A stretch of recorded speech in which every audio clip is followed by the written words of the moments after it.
Sometimes I wake up in the morning and feel this strange heaviness inside me, like I know I have dreams and goals waiting for me somewhere in the future, but my energy refuses to move toward them, and I keep wondering how people stay motivated every single day without feeling lost or tired the way I do.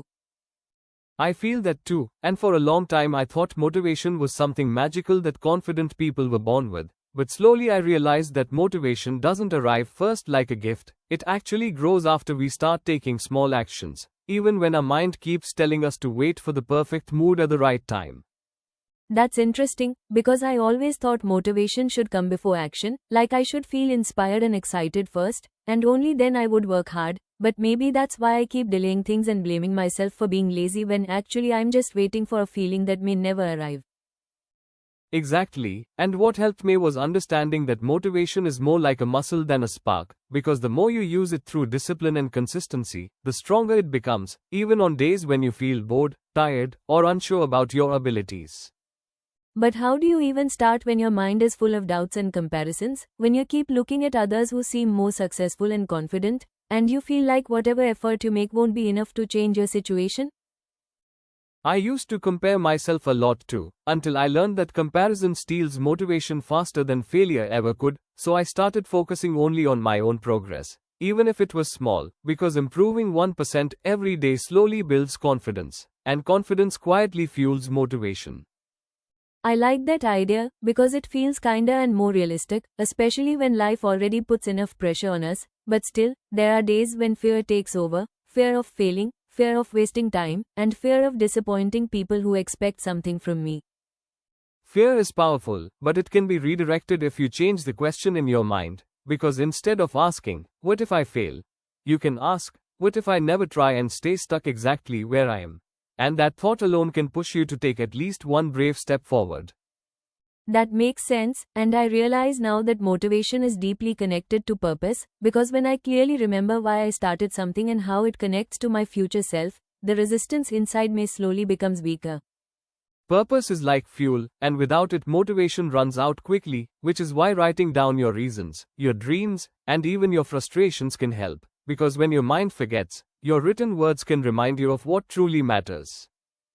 I've never tried writing my goals seriously, but maybe seeing them on paper would make them feel more real and closer, instead of just floating thoughts that disappear whenever I feel tired or distracted.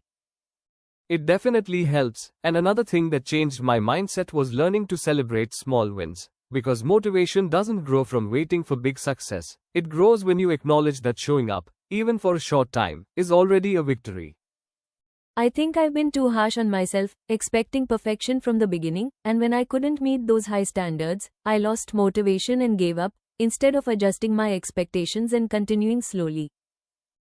Being kind to yourself is actually a powerful motivation strategy, because when your inner voice encourages you instead of criticizing you, you feel safer to try again, fail again, and still keep moving forward without losing hope. I'm starting to understand that motivation isn't about constant excitement, but about commitment, patience, and trust in the process, even when results are not immediately visible.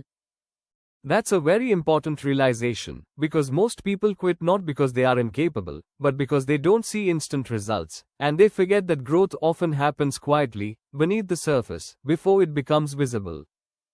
So motivation is really about building habits, protecting your mindset, and choosing to move forward even on ordinary days, not just on days when you feel inspired. Yes, and once you accept that motivation will rise and fall, you stop fighting yourself and start working with your emotions, using discipline on low days and passion on high days. I feel lighter after talking about this, because now motivation doesn't feel like an impossible mystery anymore, but something I can slowly build with awareness and effort.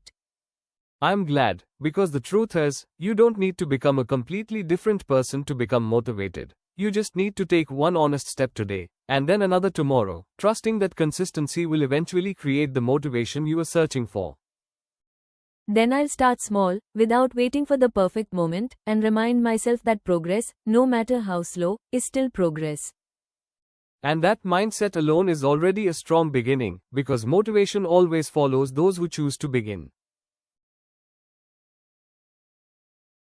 Sometimes I sit quietly and think about how much English influences our daily lives, from the phones we use to the information we read online, and I realize that even when we don't consciously try, English keeps appearing everywhere, which makes me wonder why it has become so important for communication and personal growth. I feel the same way, and I think English has become important because it works like a bridge that connects people from different cultures, countries, and backgrounds, allowing them to share ideas, knowledge, and opportunities without being limited by geographical boundaries. That's true, because whenever I watch interviews, movies, or even educational videos, English seems to be the common language, and I notice that people who are comfortable using English often appear more confident when expressing their thoughts and opinions clearly. Confidence plays a big role, and using English regularly helps people improve not only their communication skills but also their thinking skills, because when you learn a new language, especially one used globally, your mind becomes more open and flexible. I've noticed that many job opportunities now require English, even in places where it isn't the first language, and sometimes it feels unfair, but at the same time, I understand that companies want employees who can communicate internationally and handle global information. Exactly, and English opens doors in education too, because most research papers, online courses, and study materials are available in English, which means people who know English have access to a much wider pool of knowledge than those who don't. I agree, and I've also felt that learning and using English helps us connect with people emotionally, because when you can understand someone's language, you can understand their thoughts, feelings, and stories more deeply. That emotional connection is powerful, and it's one of the reasons English is important in travel, because when you visit a new country, English often becomes the common language that helps you ask for help, make friends, and feel less lost in an unfamiliar place. Sometimes people feel shy or scared to speak English because they worry about making mistakes, but I think mistakes are a natural part of learning, and avoiding the language only slows down progress and confidence. I completely agree, and I believe that using English daily, even with small sentences and simple words, is far more effective than silently learning grammar rules without practicing, because language is meant to be spoken, not just studied. Another thing I've realized is that English helps us grow personally, because when we read books, listen to podcasts, or watch talks in English, we get exposed to new ideas, cultures, and perspectives that challenge our thinking. Yes, and that exposure helps build a global mindset, which is very important in today's world, because understanding different viewpoints makes us more tolerant, informed, and adaptable in both personal and professional life. I also feel that English improves social connections, especially online, because social media platforms, discussion forums, and international communities mostly use English, and knowing the language allows us to participate actively instead of just observing silently. That's a great point, and when people actively use English, they don't just consume content, they contribute their own ideas, stories, and creativity, which helps build confidence and a sense of belonging. Sometimes I think people misunderstand English as just a subject to pass exams, but in reality, it's a life skill that helps us communicate, collaborate, and compete in a global environment. Exactly, and when English is treated as a practical skill rather than an academic burden, learning becomes more enjoyable and meaningful, because learners start using it in real-life situations instead of memorizing rules. I've noticed that people who regularly speak English often develop better listening skills too, because understanding different accents and speaking styles requires patience and attention.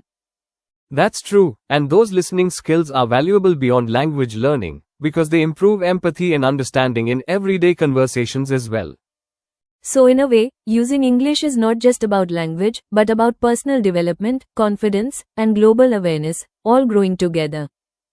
Yes, and the more we use English without fear, the more we realize that it's simply a tool to express ourselves, not a measure of intelligence or worth. I think the key is to start using English in daily life, even in small ways like talking to friends, thinking in English, or writing simple notes, instead of waiting to become perfect. Absolutely, because fluency comes from usage, not perfection, and every conversation, no matter how simple, moves us one step closer to confidence. After talking about this, I feel more motivated to use English regularly, without worrying too much about mistakes, and focus more on communication. That mindset is exactly what makes English powerful, because when we use it freely and confidently, it becomes a door to learning, opportunities, and meaningful connections around the world. So the importance of English really lies in its ability to connect, empower, and expand our world beyond limits. And once we understand that, using English stops being a fear and starts becoming a strength.